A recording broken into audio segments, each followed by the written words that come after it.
Selamat pagi dan selamat hari Sabat kepada semua yang mengikuti perbaktian online pada Sabat ini. Sabat ini merupakan Sabat ke-11, kuartal keempat tahun 2021 dan bersama dengan saya, Molly, akan memimpin kebaktian online kita pada Sabat ini. Sesi Sekolah Sabat akan dimulakan dengan lagu puji-pujian yang akan diiring oleh saudari Liz Chien Willy. Setelah itu kita akan mendengar berita mission yang akan disampaikan oleh saudari Ratna. Kemudian cerita kanak-kanak kita akan disampaikan oleh Jabatan Pelayanan Kanak-kanak Mission yang dipimpin oleh saudari Yvonne Jabing. Ringkasan cornerstone kita pada hari ini akan disampaikan oleh Pastor Bruce Baun. Pelajaran sekolah sahabat kita pula akan disampaikan oleh Pastor Terry Walton.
Selamat pagi dan selamat hari Sabat kepada kita semua. Tajuk berita mission kita pada Sabat ini ialah Vaksin Cinta dari negara Korea Selatan. Kawasan Korea Selatan di mana saya tinggal dianggap sebagai kawasan zon bebas COVID di tengah-tengah pandemik COVID-19 pada mulanya. Tetapi, malangnya, pesakit nombor 31 bawa virus itu ke kawasan kami selepas menghadiri Perhimpunan Keagamaan Cabang Kumpulan Kristian Gereja Sesat yang dipimpin oleh seorang profesor. Peristiwa itu telah membuat dia sebagai super spreader. Bandar di mana saya tinggal menjadi sebuah kawasan paling ramai dijangkiti dengan beratus-ratus orang terkena jangkitan setiap hari. Jumlah pesakit meningkat sehingga angka 6,000 orang dalam masa kurang dari 1 bulan selepas Majlis Perjumpaan Keagamaan Gereja berkenaan. Pihak media Korea Selatan dan dunia telah melaporkan kejadian itu setiap saat sehingga seluruh bangsa Korea Selatan memandang rendah kepada penduduk di kawasan dan bandar kami. Gereja saya juga terkena kesan wabak pandemik COVID-19. Sebelum ini saya dengan bebas pergi ke sana sini berkongsikan Yesus di bandar, desa ataupun di rumah-rumah. Dan aktiviti bersemayang di gereja dan aktiviti misioneri saya juga terhenti. Saya pun heran semada gereja Tuhan patut ditutup semasa Perintah Kawalan Pergerakan PKP atau MCO. Adakah kita juga berhenti menjalankan panggilan Tuhan untuk menyebar Injil kepada orang lain?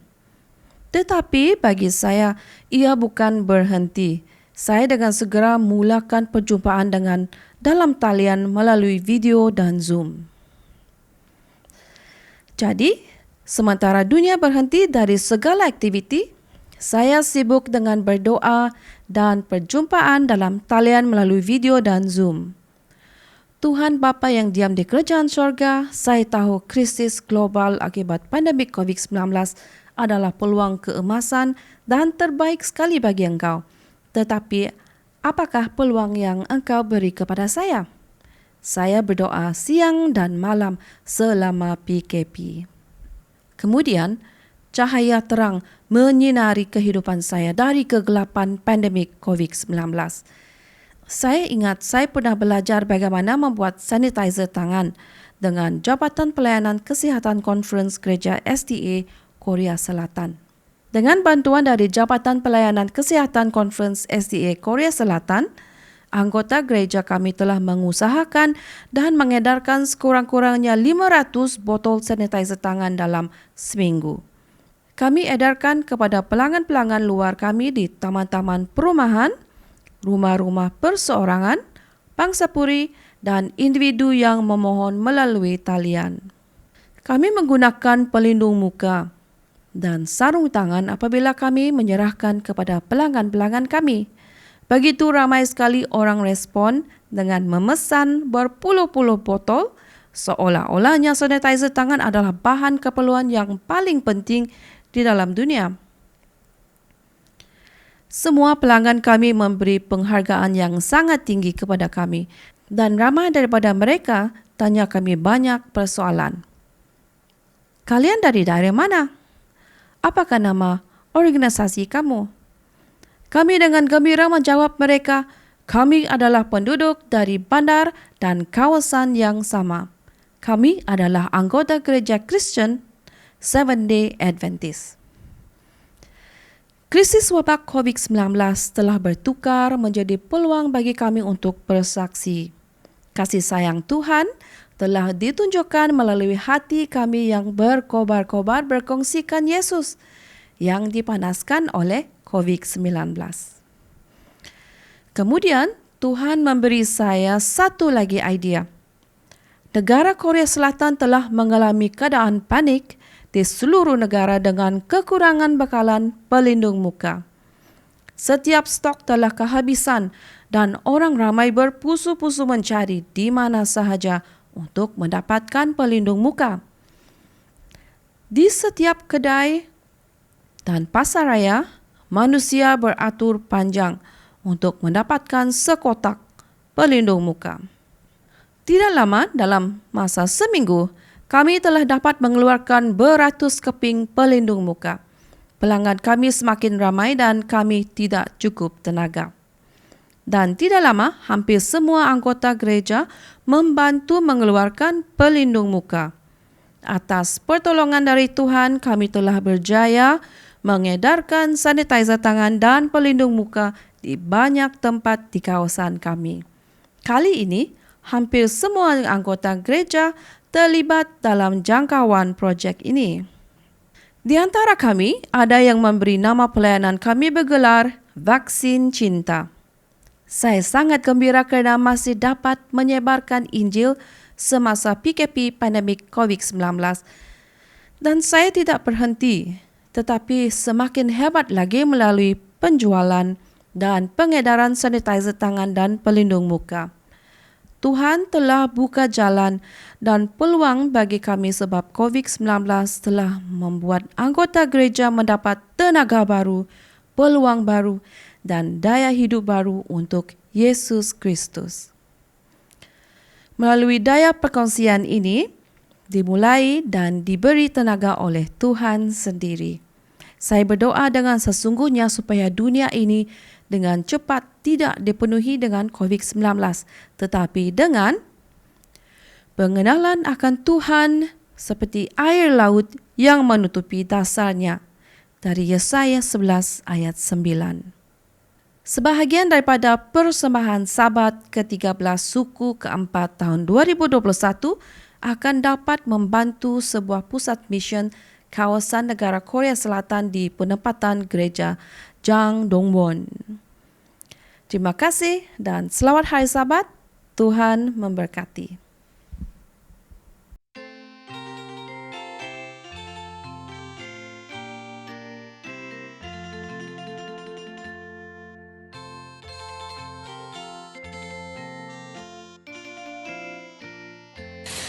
Selamat Hari Sabat anak-anak. Saya Anti Hawin dari Gereja Kota Semarahan. Pelajaran Alkitab hari ini bertajuk Pemberian buat saya. Maria sangat gembira sehingga dia tidak berhenti tersenyum. Dia menyukai bayi dan ibunya akan segera datang dengan seorang bayi yang baru. Christmas tahun lalu dia sudah menerima sebuah patung bayi yang sangat cantik sebagai hadiah. Sekarang dia akan memiliki seorang bayi untuk disayangi dan bermain dengannya. Betapa satu hadiah yang sempurna, jauh lebih baik dari patung bayi yang diberikan sebagai hadiah. Dulu ada satu keluarga lain yang bersuka cita karena satu bayi sebagai hadiah istimewa. Menurutmu, siapakah itu? Maria tersenyum sendiri. Dia tidak dapat menahan senyumannya. Dia akan segera mempunyai seorang bayi istimewa, yaitu Kristus Tuhan. Sejak malaikat mengatakan tentang hal itu, dia selalu tertanya-tanya. Pertama, mengapa Tuhan memilihnya? Benar, dia dan Yusuf berasal dari keluarga Daud, dan firman Tuhan berkata bahwa Mesias akan datang dari keluarga itu, tetapi mereka tinggal di kota yang salah. Nabi Mika telah menubuatkan bahwa Mesias akan datang dari Bethlehem, kota Daud. Tetapi Yusuf dan Maria tinggal di Nazaret. Kemudian berita penting telah sampai ke desa mereka. Penguasa Agustus telah memutuskan untuk mengadakan banci penduduk. Dia ingin mengetahui berapa banyak orang yang tinggal di kerajaannya. Itu bermaksud bahwa setiap keluarga harus dihitung dan harus dihitung dari kota nenek moyang mereka. Itu bermaksud bahwa Yusuf harus pergi ke Bethlehem. Sudah sampai waktunya untuk bayi dilahirkan, dan Tuhan telah mengatur segala sesuatunya. Bayi yang lahir di Bethlehem seperti yang dinubuatkan oleh Nabi Mika. Tepat pada masanya, pemerintah mereka meminta mereka pergi ke Bethlehem. Perjalanan sangat lambat dan melelahkan. Jalan-jalan dipenuhi penggembala. Debu kadangkala memasuki kerongkong Maria dan membuatkan matanya merah. Lelah dan penat, akhirnya mereka tiba di Bethlehem. Tetapi Yusuf tidak menemukan tempat bagi mereka untuk tinggal. Di tidak ada seorang pun yang mempunyai bilik yang kosong.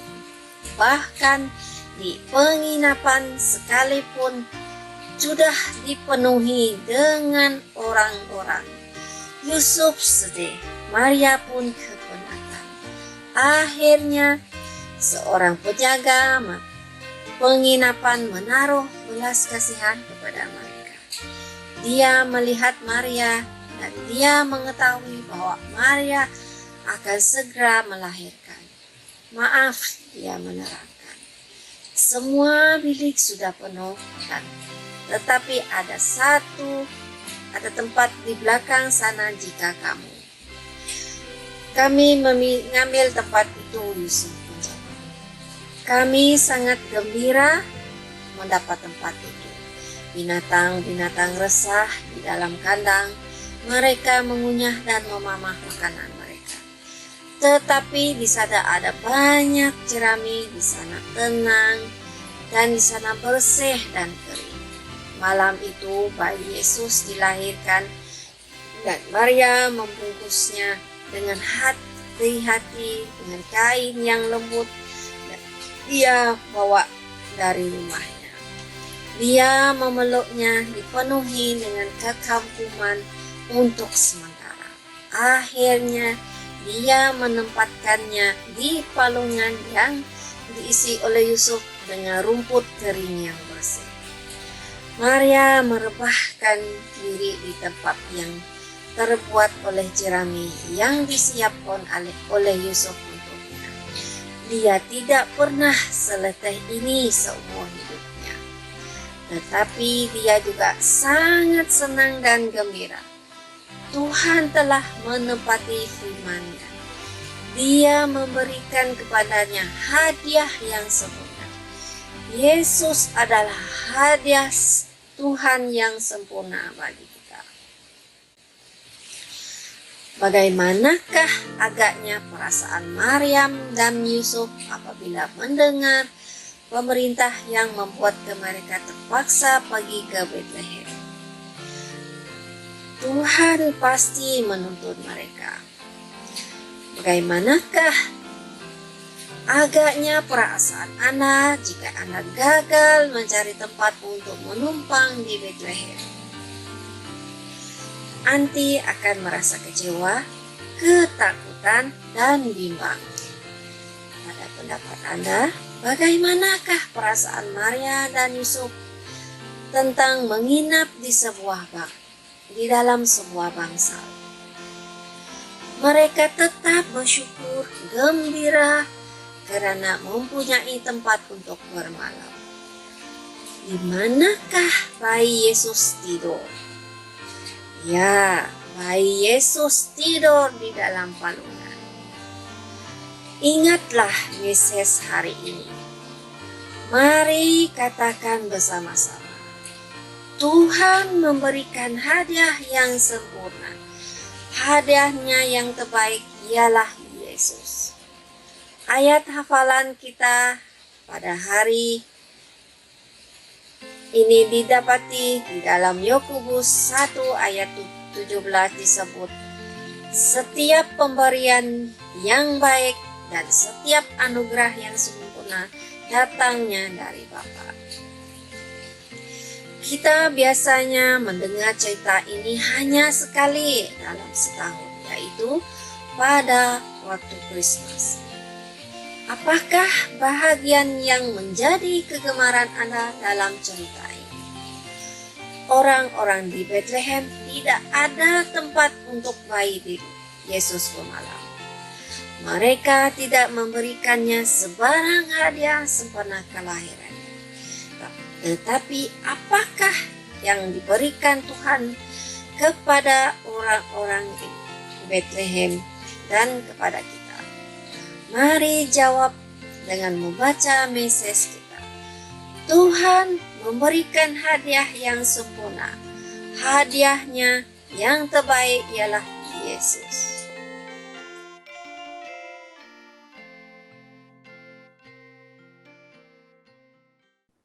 Selamat pagi dan selamat hari Sabat.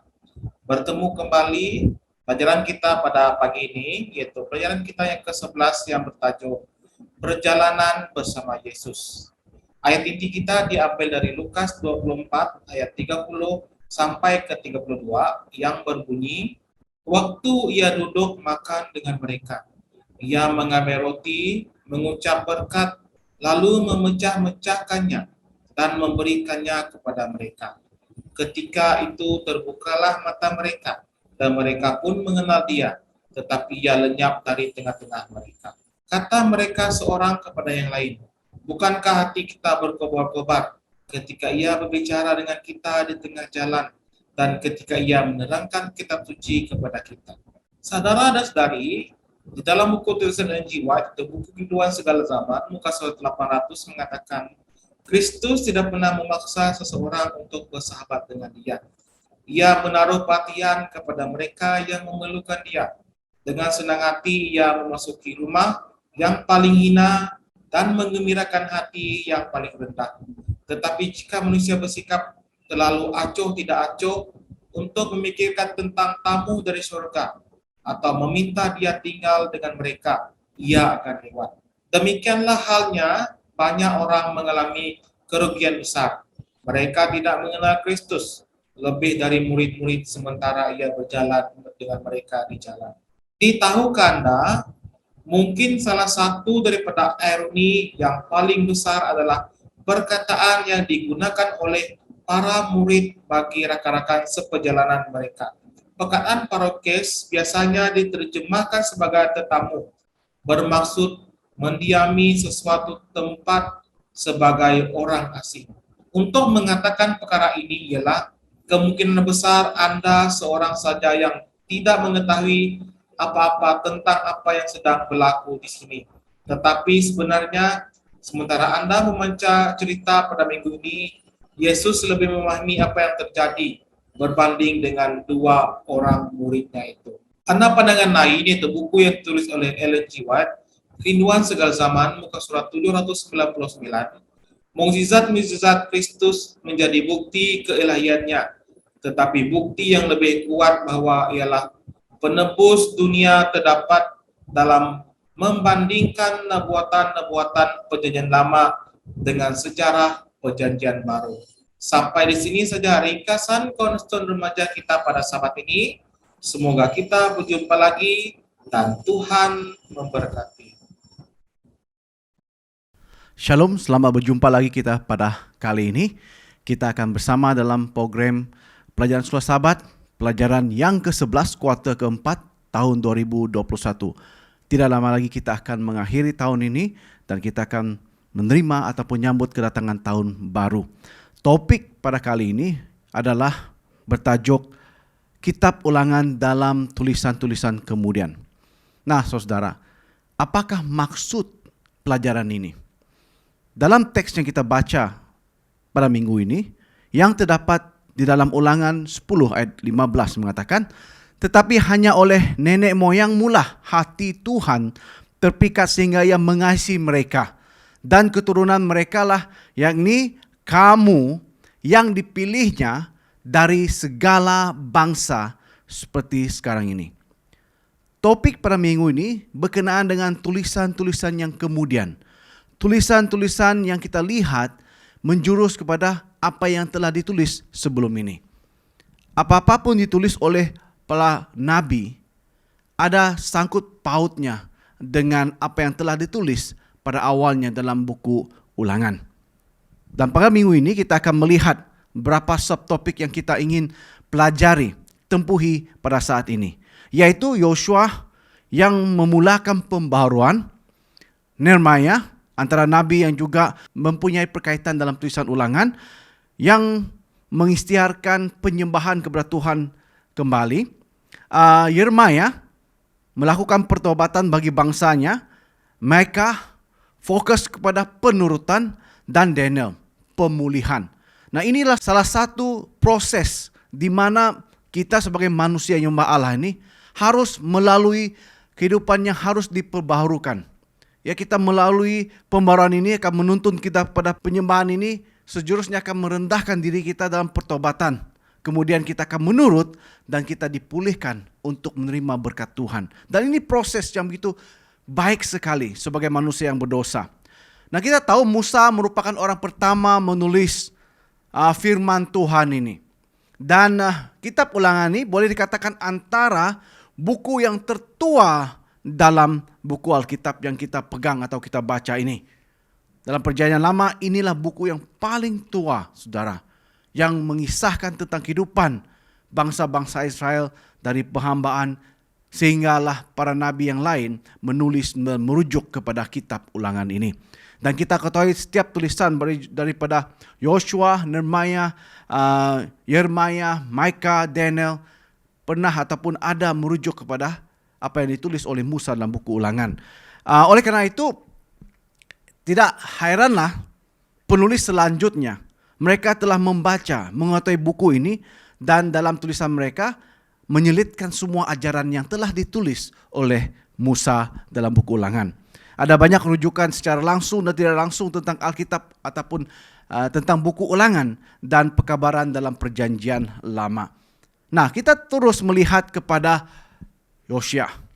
Yosua memperkenankan pembaruan. Kita mengetahui cerita ini dalam 2 Raja-Raja 22 ayat 16. Nah, ciri-ciri semua ini pernah ataupun tertulis dalam buku Ulangan, di mana bangsa disuruh untuk kembali kepada Tuhan.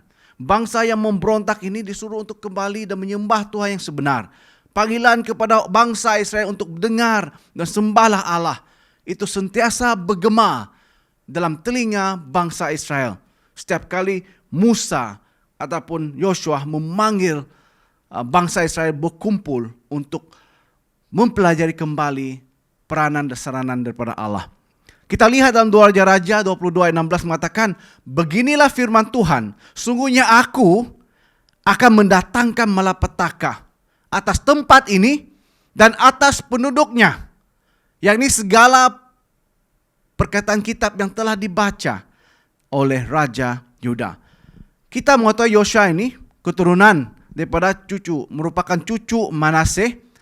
Dia adalah putra Raja Amon yang sangat jahat, yang sangat orang katakan tidak mempedulikan Tuhan dalam memberontak kepada Tuhan. Dan dia memilih sebagai seorang cucu, sebagai seorang anak, dia memilih untuk tidak mengikuti tauladan mereka ini.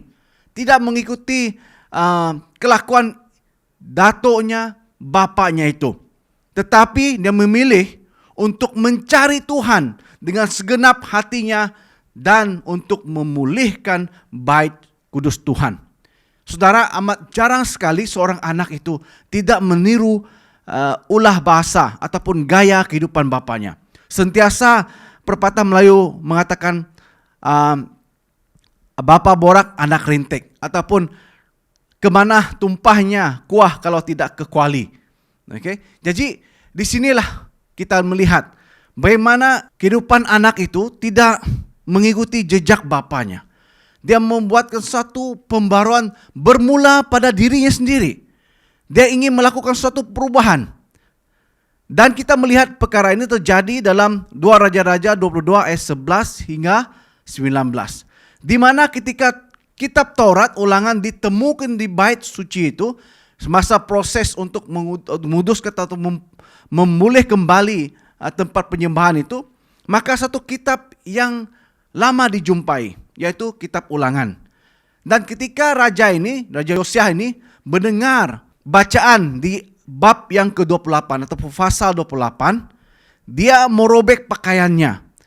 Di saat itu dia memahami hukuman yang diterima oleh umatnya, sedang diterima oleh umatnya. Kerana apa? Kerana kejahatan mereka. Pada saat itu dia sadar, apa yang menimpa bangsa Israel ketika itu adalah kerana tabiat mereka yang begitu jahat, tidak mengenali Allah, memberontak, dan mereka tidak menurut perintah Allah. Dan ini yang menyebabkan hati Raja Yosua tergerak untuk melakukan suatu pembaruan. Nah, kita melihat ciri-ciri di sini adalah pertama, ia perlu bermula daripada seorang ketua, seorang pemimpin, seorang raja. Nah, semua ini bermula apabila raja membuatkan ketetapan untuk pembaruan. dia pasti akan membuatkan undang-undang dan rakyat yang diperintah itu akan mengikuti jejak seorang raja. Dan ini bertepatan suatu yang baik dilakukan oleh Raja Yosua. Dia tidak mau melihat dan tidak mengikuti jejak bapaknya yang begitu jahat. Dia ingin melakukan sesuatu yang berlainan. Perubahan dasar dalam pemerintah Yosua ini. Dan Yosua berdamai dengan Tuhan melalui pentaraan seorang nabi wanita yang bernama Hulda. Kemudian ia memutuskan untuk memulai pembaruan rohani. Sehingga Israel akan meninggalkan dosa yang mereka lakukan pada saat itu dan kembali kepada Allah. Nah, hanya satu saja cara untuk keluar daripada musibah, malapetaka yang ditimpa oleh Tuhan ketika itu, yaitu mereka harus kembali menyembah Allah yang hidup. Dan ini yang dilakukan oleh Joshua. Dia memulakannya daripada dirinya sendiri, kemudian pembaruan rohani itu harus bermula dalam hati setiap bangsa Israel. Dengan apa? Dengan melakukan pembaruan dalam Ka'bah yang kudus itu. Dia memulihkan Ka'bah yang tidak dipedulikan. Dia memulihkan sistem penyembahan di Ka'bah itu kembali kepada asalnya, itu menyembah Tuhan yang benar. Dan inilah pembaruan yang dibawa oleh Yosua. Kita kembali ataupun kita meneruskan pelajaran ini kepada Nabi Nehemia. Dia memfokuskan kepada penyembahan. Kenapa saudara? Penyembahan ini merupakan suatu dedikasi kita kepada yang berkuasa. Kalau kita menyembah sesuatu yang bukan sumber kepada kehidupan, maka kehidupan kita tidak akan diberkati. Bangsa itu akan melarat. Now, sekarang Nehemia ingin membawa bangsa ini kembali kepada penyembahan yang betul. Kalau kita lihat dalam Nehemia 9:6 mengatakan, hanya Engkaulah Tuhan, Engkau telah menjadikan langit, ya langit segala langit dengan segala bala tenteranya, dan bumi dengan segala yang ada di atasnya, dan laut dan segala yang ada di dalamnya. Engkau memberi hidup kepada semuanya itu, dan bala tentera langit sujud menyembah kepadamu. Penyembahan yang dimaksudkan oleh Nehemia ini adalah berlandaskan kepada Allah si pencipta. Allah yang memulakan sesuatu daripada tidak ada. Allah yang maha kuasa, maha pengasih, dan maha penyayang. Ungkapan langit dalam teks ini, langit di atas segala langit, dalam Ulangan 10:14 kita boleh membacanya 6 kali dalam Perjanjian Lama. Pertama kita lihat dalam buku 1 Raja-Raja 8 ayat 27 dan juga 2 Tawarik 2 ayat 6 dan chapter 6 ayat 18, yaitu doa Raja Solomon. Kemudian orang Lewi dalam buku Nehemia ini, Nehemia 9 ayat 6. Mazmur juga mengungkapkan tentang langit di atas langit ini dalam Mazmur 68 ayat 33. Dan ungkapan ini menunjukkan keagungan, kekuasaan, kebesaran Allah yang kita sembah. Ia selalu digunakan dalam ibadat, dalam acara sembah, acara doa. Setelah orang Lewi membaca kitab Taurat itu, biasanya mereka akan membaca kitab Taurat, seperti juga diamalkan oleh Yesus dalam Perjanjian Baru. Mereka membaca dan memuji dan memuliakan nama Allah. Mereka berdoa untuk menyembah Tuhan. Karena apa? Karena kuasa penciptaannya dan bagaimana Tuhan begitu setia memelihara bangsa Israel. Nah, inilah penyembahan yang difokuskan oleh Nehemia kepada bangsa Israel. Cukup menyembah Allah-Allah yang tidak berguna. Cukup menyembah Allah yang tidak melihat, tidak mendengar, tidak bergerak dan tidak bernafas. Sekarang masanya pembaruan dari segi penyembahan. Saudara, inilah yang dilakukan oleh Nabi yang menginginkan bangsa ini menyembah Allah yang begitu berkuasa. Tidak ada guna yang kita menyembah Allah yang kita cipta sendiri dengan tangan jari jemari kita ini, melalui tanah liat, melalui pokok, melalui batu. Yang kita ketahui itu adalah ciptaan kita yang tidak boleh membantu mendengar dan melihat. Kembalilah menyembah Allah yang mencipta langit dan bumi dan memberikan kehidupan kepada kita manusia. Ini pembaruan Nehemia. Menyuruh bangsa Israel untuk kembali menyembah Allah yang benar. Kita teruskan ke pelajaran seterusnya, yaitu Nabi Yeremia.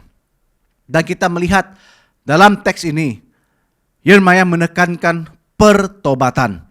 Teks yang kita baca adalah Yeremia 29 ayat 13, yang mengatakan apabila kamu mencari aku, kamu akan menemukan aku. Apabila kamu menanyakan aku dengan segenap hatimu. Saudara, ini janji Tuhan kepada Nabi Yeremia. Kalau kamu betul-betul mencari aku, kamu akan menjumpai aku. Apabila kamu menanyakan aku dengan segenap hatimu.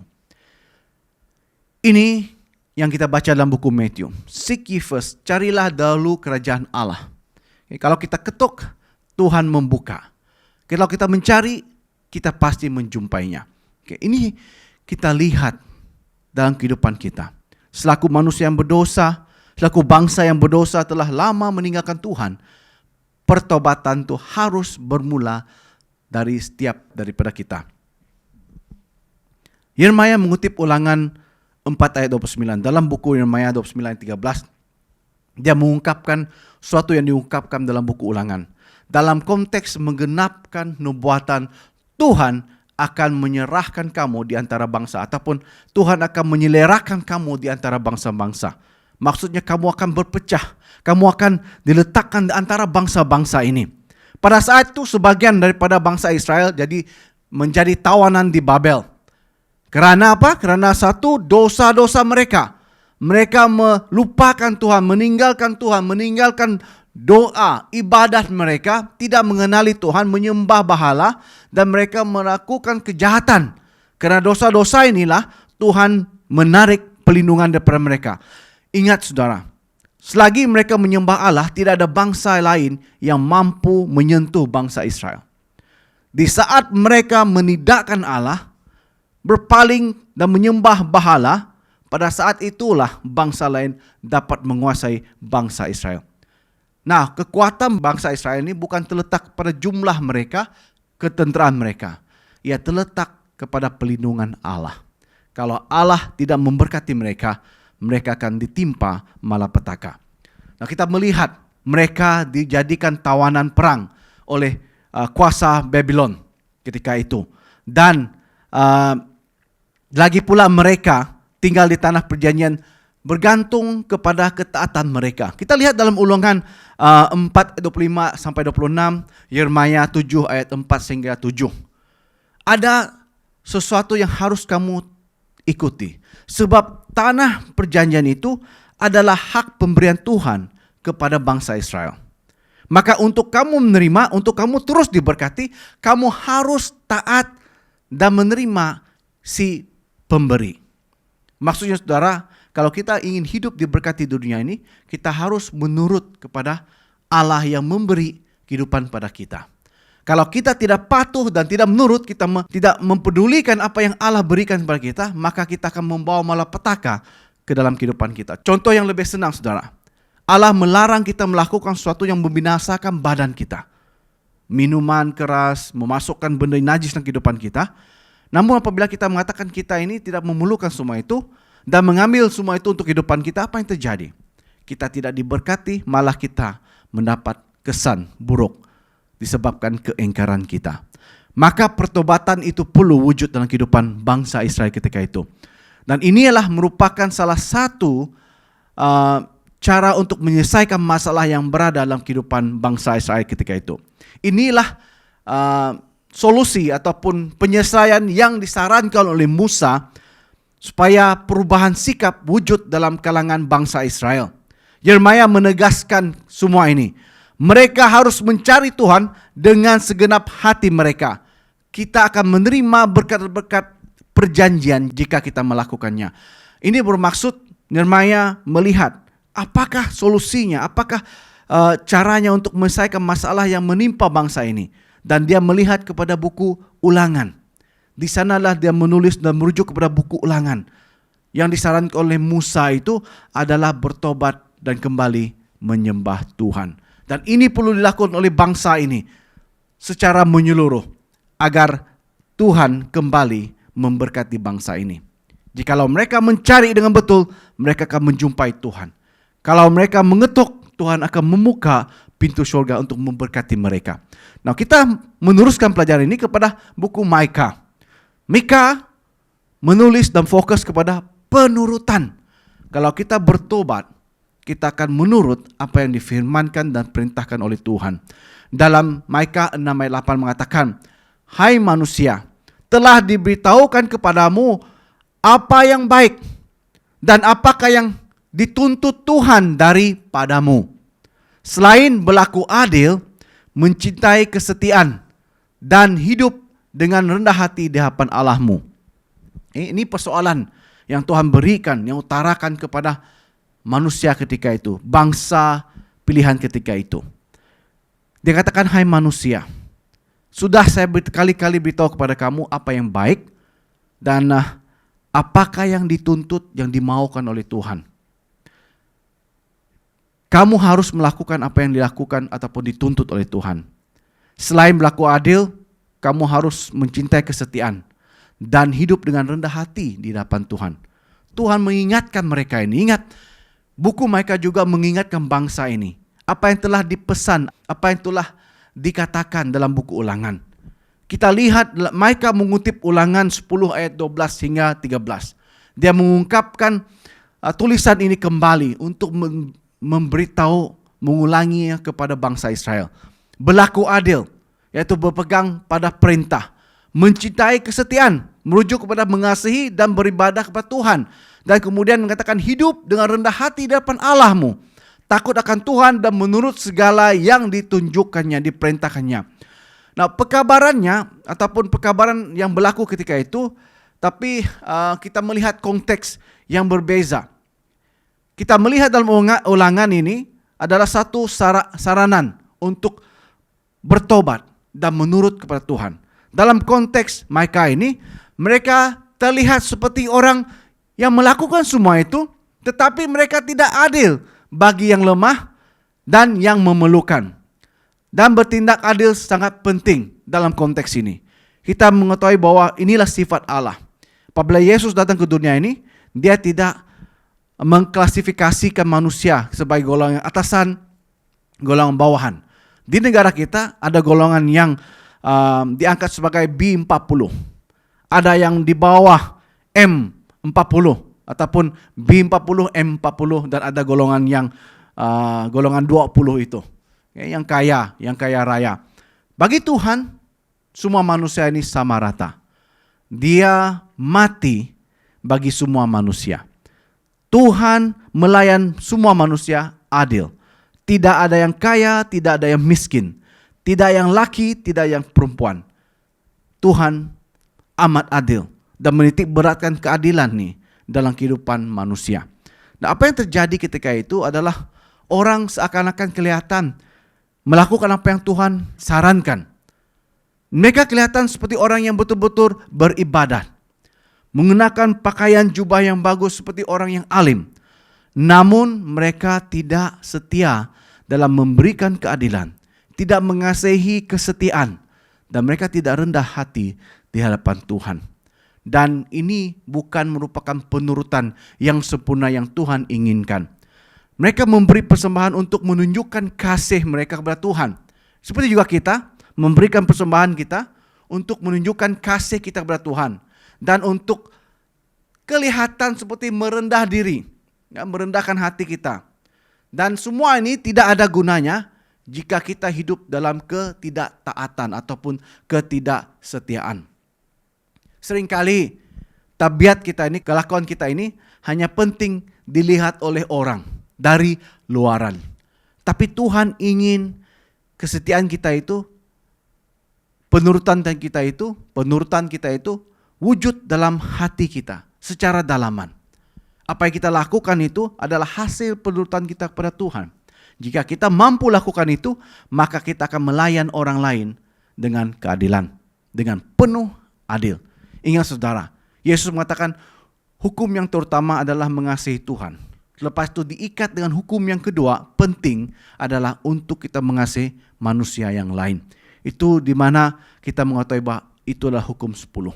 4 hukum utama adalah kepada Tuhan hubungan kita dengan Tuhan, dan 6 hukum seterusnya adalah hubungan kita sesama manusia. Tuhan mengatakan semuanya itu penting. Dan akhir sekali, Daniel mengungkapkan tentang perlunya pemulihan. Perlunya pemulihan dalam kehidupan kita ini. Apabila kita melalui proses pertobatan, penurutan, perubahan dari segi kehidupan rohani, maka kita bersedia untuk pemulihan yang Tuhan akan berikan kepada kita. Kalau kita lihat Daniel 9 ayat 3 mengatakan, lalu aku mengarahkan mukaku kepada Tuhan Allah untuk berdoa dan bermohon sambil berpuasa dan mengenakan kain kabung serta abu. Kita melihat inilah satu pertobatan yang menyeluruh. Kita melihat ini terjadi dalam kehidupan Raja Daud. Kita melihat ini terjadi dalam kehidupan Ayub. Kita melihat ini terjadi dalam kehidupan Daniel. Dan kita juga melihat ini terjadi dalam kehidupan bangsa-bangsa Nineveh ketika Jonah memberitakan pekabaran tentang kemusnahan yang bakal berlaku jika mereka tidak bertobat. Dan mereka bersedia untuk dipulihkan dengan merendahkan diri dan mengandaikan mereka ini sama taraf dengan debu. Tapi Tuhan bersedia memulihkan bangsa ini. Daniel menyebut Taurat Musa 2 kali dalam doanya, dalam Daniel 9 ayat 11 dan ayat 13. Dan ini membuktikan bahwa Daniel juga merujuk kepada tulisan Musa dalam buku Ulangan. Dan tulisan kemudiannya mempunyai berkaitan dengan apa yang disarankan, dituliskan oleh Nabi Musa. Dalam ayat 11, hal itu membantu Daniel untuk memahami mengapa Israel diasingkan, mengapa mereka ditawan. Dalam ayat 13, ia membantu Daniel untuk memahami keadilan dan belas kasihan Allah. Ya, saudara, Daniel melihat buku Ulangan ini sebagai rujukan kepada tulisannya. Dia memahami apa yang terjadi dalam kondisi keadaan pada saat itu karena apa yang dia baca dalam buku Ulangan. Dan semua nabi ini sadar bahwa apa yang berlaku ketika itu adalah apa yang telah tertulis dalam buku Ulangan. Kepada kamu dan saya, Anda pada saat ini, kalau kamu masih mempunyai pertanyaan kenapa perkara ini berlaku dalam kehidupan kita sekarang ini, kalau kita masih bertanya, maksudnya kita tidak membaca apa yang tulis di Alkitab, apa yang tertulis dalam Alkitab. Kalau kita melihat Matius 24:24 mengatakan perkara yang kita alami ini telah tertulis 2000 tahun dahulu. Apabila kita membaca Alkitab, apa yang dikatakan oleh Yesus kepada anak muridnya, maka kita tidak harus takut dan terkejut melihat apa yang terjadi dalam kehidupan kita sekarang ini. Kita juga seperti Daniel, harus merujuk kepada tulisan yang telah lama ditulis dalam Alkitab. Daniel merujuk kepada buku Ulangan. Kamu dan saya harus melihat apa yang tulis dalam Injil berkenaan kehidupan kita pada saat ini untuk kita lebih memahami keadaan kita. Daniel melakukan perkara yang sama. Dia ingin memahami kenapa bangsa Israel diasingkan. Dan ayat 13, apakah harapan di sebalik kekecewaannya itu? Allah telah menghukum umatnya karena pemberontakan mereka. Seperti yang telah dia nabuatkan. Seperti yang telah tertulis. Namun ada harapan. Jika mereka datang kepada Tuhan dan berbalik daripada dosa-dosa mereka, Tuhan akan memulihkan mereka seperti yang telah dijanjikannya kepada Musa dalam buku Ulangan 4 ayat 30-31. Nah, di sini Daniel mengetahui, ya, sememangnya layak bangsa ini diasingkan, dihukum karena dosa-dosa yang mereka lakukan. Namun ada harapan, syaratnya, yaitu apabila mereka kembali kepada Allah. Allah telah menulis janji itu dalam buku Ulangan, bahwa dia akan memulihkan bangsa ini kembali. Dan itu yang dilakukan oleh Daniel. Dia memulakan pergerakan untuk pemulihan bagi bangsa Israel. Hari ini kita dapat datang kepada Tuhan dengan keyakinan sama seperti yang dimiliki oleh Daniel dalam kasih sayangmu yang berlimpah-limpah. Daniel 9:18. Dan kita mengetahui bahwa bangsa Israel kembali dihormati dan diberkati oleh Allah.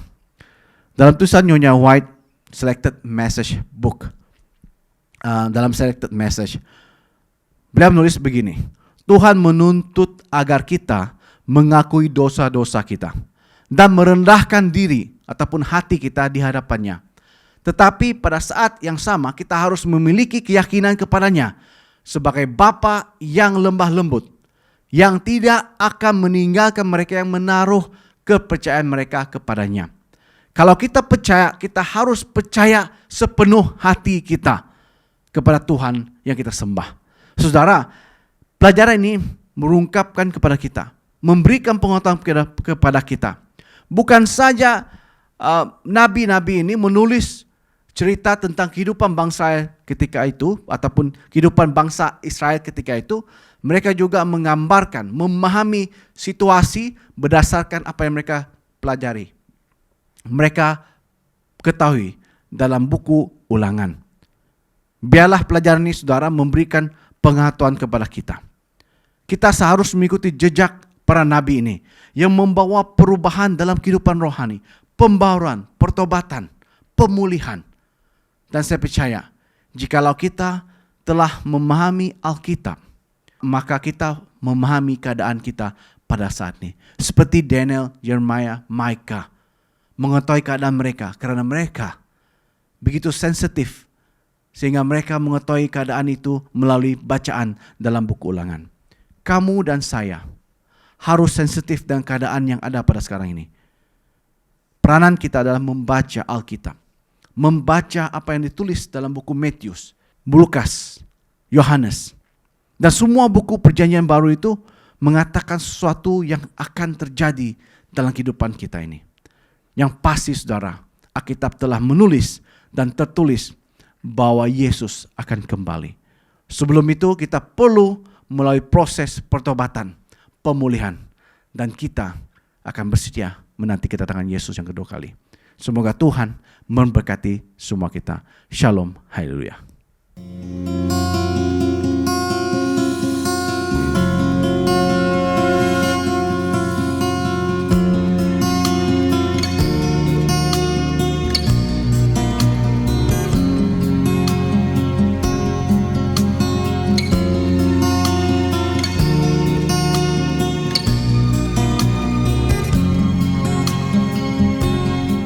Selamat hari Sabat dan bertemu lagi dalam sesi kebaktian kedua. Doa persembahan dan persepuluhan kita pada pagi ini akan disampaikan oleh Pastor Sabat Dusit. Khotbah kita akan disampaikan oleh Pastor Vincent Amir. Mari kita berdiam seketika, saya pimpin kita di dalam doa. Bapa kami yang bertakhta di dalam kerajaan surga, Tuhan pencipta segala sesuatu, Tuhan yang kami kenal melalui Yesus Kristus. Pada pagi Sabat yang indah ini, yang penuh bermakna ini, ya Tuhan, Allah kami yang pencipta segala sesuatu, kami dengan senang hati, dengan sukacita datang ke hadirat Tuhan, memuji dan memuliakan nama Tuhan. Bapa, pada pagi ini juga kami dengan kerendahan hati kami, dengan sukacita kami ya Tuhan, kami kembalikan seluruh segala persembahan, segala perpuluhan, serta segala dana di hadapan Engkau, ya Bapa, supaya semuanya ini digunakan untuk menjadi saluran berkat, digunakan untuk kemuliaan Tuhan sampai Yesus datang kali yang kedua. Berkati semua kami ya Tuhan, dan kami berdoa juga kepada saudara kami yang masih belum lagi bersedia untuk mengembalikan persembahan dan perpuluhan. Biarlah Roh Kudus Tuhan terus bekerja di dalam kehidupan mereka. Terima kasih ya Tuhan, ampuni segala dosa dan kesalahan kami. Inilah doa kami layangkan penuh dengan iman kami. Dalam nama Yesus kami mengucap syukur dan berdoa. Amin. Selamat pagi dan selamat Sabat kepada semua saudara dan saudari. Kita merasa senang sekali karena kita dapat bertemu tiap-tiap Sabat. Jadi hari Sabat ini adalah satu hari di mana kita sepatutnya duduk dan mendengar firman Tuhan. Jadi pagi ini kita sama-sama belajar mengenai panggilan untuk bertanggung jawab. Sebagai anak Tuhan, setiap kita yang sudah menerima Yesus sebagai juru selamat, kita mempunyai tanggung jawab. Di dalam buku Matius 25 ayat 14 dan 15 yang berbunyi seperti ini. Perintahan Allah seperti seorang lelaki hendak berangkat ke luar negara. Dia memanggil hamba-hambanya lalu mempercayakan mereka hartanya. Setiap orang hamba diberikannya bahagian menurut kebolehan masing-masing. Yang seorang diberikan 5.000 keping wang emas. Yang lain diberinya 2.000 keping. Dan yang seorang lagi diberinya 1.000 keping. Lalu orang itu pergi berangkat. Di dalam buku Matius juga, di sini kita telah melihat Matius 25 ayat 29 yang berbunyi seperti ini. Setiap orang yang mempunyai sesuatu akan diberi lebih banyak lagi supaya dia boleh lebih daripada cukup. Tetapi seorang yang tidak mempunyai apa-apa, sedikit yang ada padanya akan diambil juga. Jadi saudara-saudari, di sini kita sama melihat bahwa maksudnya pembebasan kita dari Kristus tidak membenarkan kita supaya kita terus berbuat dosa.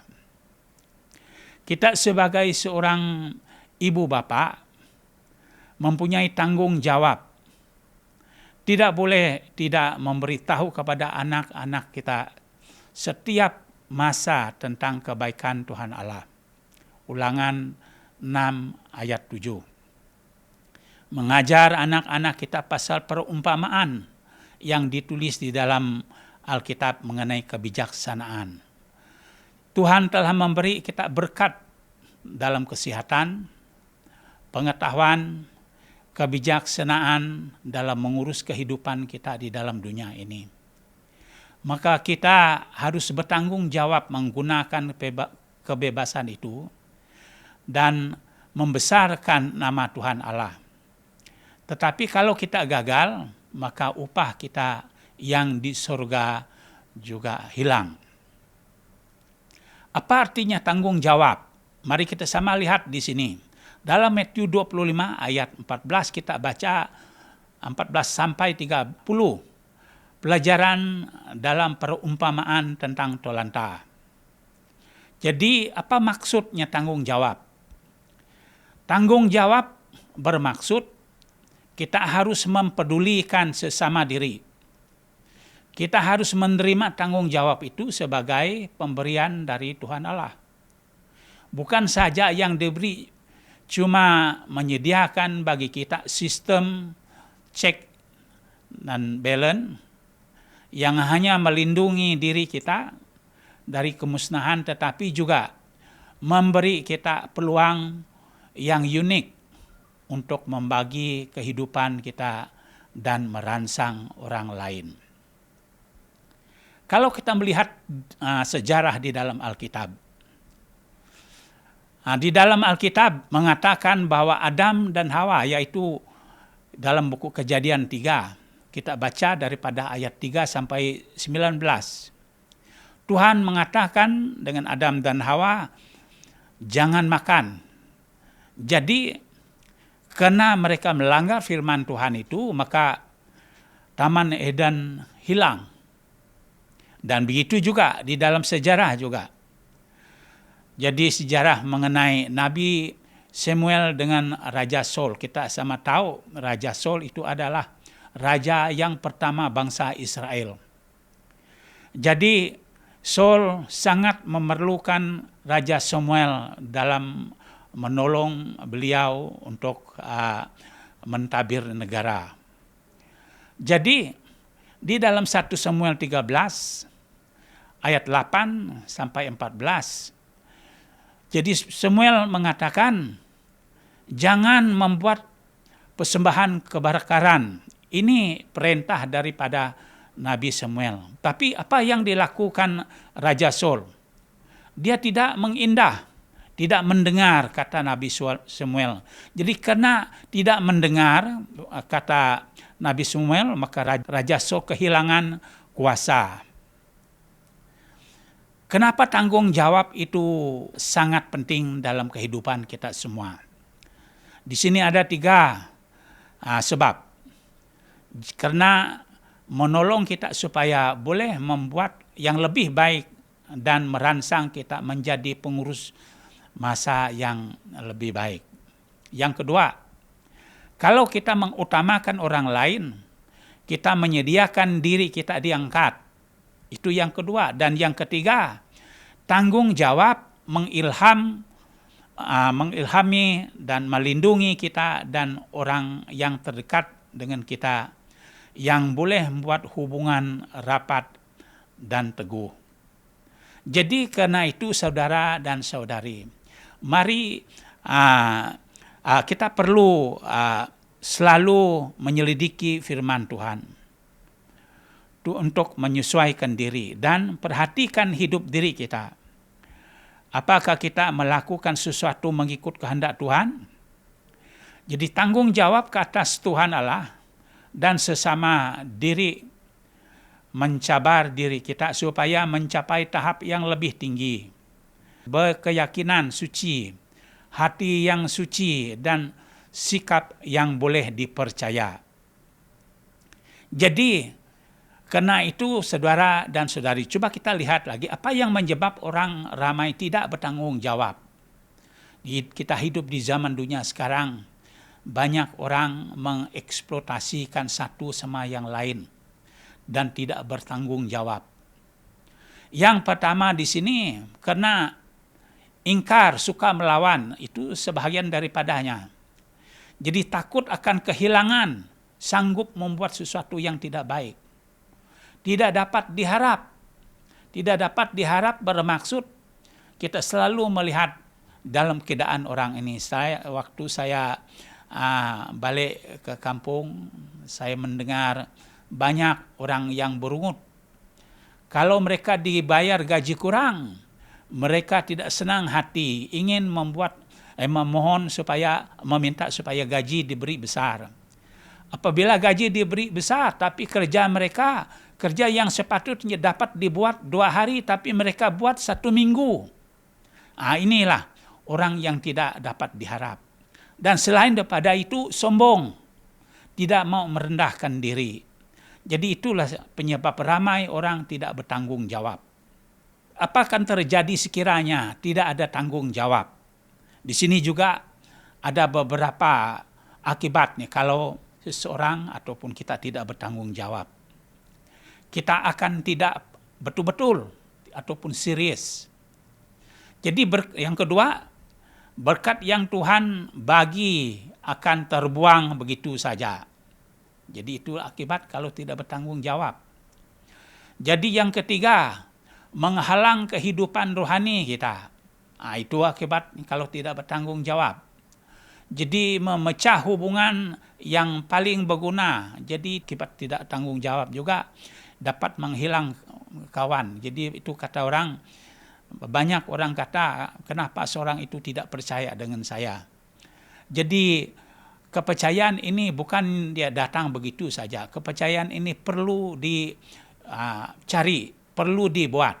Jadi itu sebabnya tanggung jawab, kepercayaan itu kita harus hati-hati. Kalau seorang itu sudah hilang kepercayaan dengan kita, susah agak kita akan mendapatnya. Yang kelima, kita akan melepaskan peluang keistimewaan diangkat dengan upah yang besar. Kita akan kehilangan peluang kita. Itu sebagian daripadanya akibat daripada tidak bertanggung jawab. Yang keenam, yang lain merasa bebas mendapat keuntungan dari kita. Ini adalah orang yang mau ambil kesempatan. Jadi itu akibat apabila orang tidak bertanggung jawab. Contohnya, kita tahu sekarang ini di dunia ini orang suka makan, minum. Yang tidak ada memberi keuntungannya orang yang suka merokok. Coba kita tengok di dalam gambar ini. Kita tahu dalam satu kotak rokok sekarang sudah lebih 10 ringgit. apa yang kita dapat cuma kita menyedut asap saja, tidak buat kita kenyang. Jadi 12 kotak itu, kalau seorang itu yang disebut orang chain smoker, dia akan buang 3 kotak dalam satu hari. Jadi maka itu kalau 3 kotak itu darab 12 darab 3 berapa itu? Sudah dekat sudah 30 lebih. Jadi kalau kita orang yang bijak menggunakan uang itu tadi yang 12 ringgit dalam satu kotak ataupun 30 lebih dalam 3 kotak, dia memberi makanan. Kita tengok yang sebelah. Yang 12 ringgit itu kita boleh pergi ke kedai KFC. Kita boleh pesan satu dinner plate 12 ringgit. Sekarang tidak tahu berapa harga, saya tidak pasti. Dan yang kedua, kalau sebulan 360 boleh membayar duit kereta, sekiranya kita loan kereta bayar untuk 9 tahun. Tiap bulan kita boleh bayar 360. Dan begitu juga dalam seminggu 84 ringgit boleh mengisi minyak penuh di dalam kereta kita. Dan kalau kita lihat 10 tahun 12 ringgit ini digumpul, jumlah dia 10 tahun itu 43 ringgit 200. Boleh membayar duit muka rumah baru, betul tidak? Itu orang kalau kita dapat seorang itu bertanggung jawab. Oke? Jadi karena itu akhir katanya tanggung jawab adalah perkara yang paling berguna dalam hidup kita, yang bermula daripada keluarga kita dan orang yang seiman dengan kita. Selain daripada itu juga tanggung jawab kita dengan masyarakat luar dalam semua perkara yang dibuat. Adakah ianya gereja, sekolah, ataupun kerjaan. Zaman sekarang adalah masa yang paling sesuai bagi kita untuk menabur benih kebenaran di dalam dunia. Jadi menjadi orang yang beriman, kita disuruh menunjukkan iman kita dan memberitahukan Injil keselamatan, satu jalan pengampunan dari dosa dan kematian kita. Mengetahui kebenaran kita, tak boleh berdiam diri pasal keselamatan.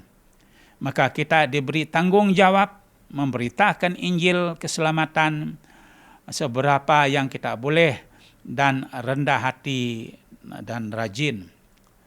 Jadi betul dan rajin. Jadi karena itu saudara, jangan kita lupa tanggung jawab kita sebagai anak Allah. Kita harus bertanggung jawab.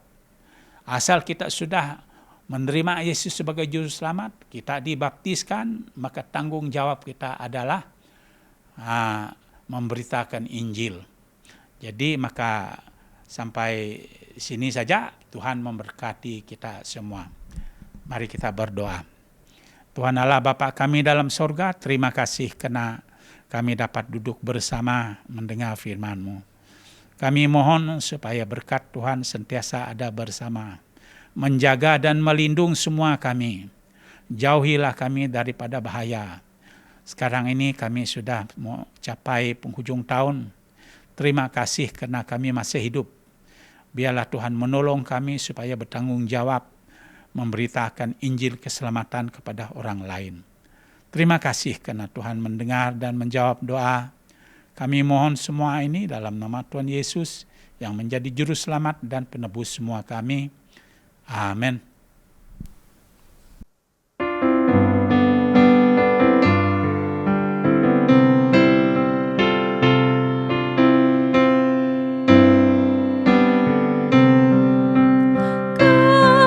Kesukaan pada dunia, Tuhan segera datang. Di hatimu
Saudara dan saudari, mari kita sama tunduk untuk berdoa. Tuhan Allah Bapa kami dalam kerajaan sorga, kami bersyukur dan berterima kasih karena pagi ini kami dapat datang bersama duduk dan ingin mendengar firman Tuhan. Kami mohon supaya Roh Al-Kudus ada bersama dengan semua kami yang mendengar hari ini. Biarlah Roh Kudus ini menyentuh hati kami dan membuka pikiran kami supaya firman yang kami akan dengar akan menjadi panduan di dalam hidup kami, supaya kami taat setia, teguh, rajin dan bertanggung jawab untuk memberitakan Injil keselamatan kepada orang di dunia ini. Jadi kami mohon supaya Tuhan menolong kami taat setia sampai Yesus datang nanti. Terima kasih karena mendengar dan menjawab doa. Kami mohon semua ini dalam nama Tuhan Yesus yang menjadi juru selamat dan penebus semua kami. Amin. Terima kasih kepada semua yang telah mengikuti kebaktian online kita pada Sabat ini. Semoga kita mendapat manfaat daripada message yang telah disampaikan pada hari ini. Terima kasih dan selamat hari Sabat. Semoga Tuhan memberkati.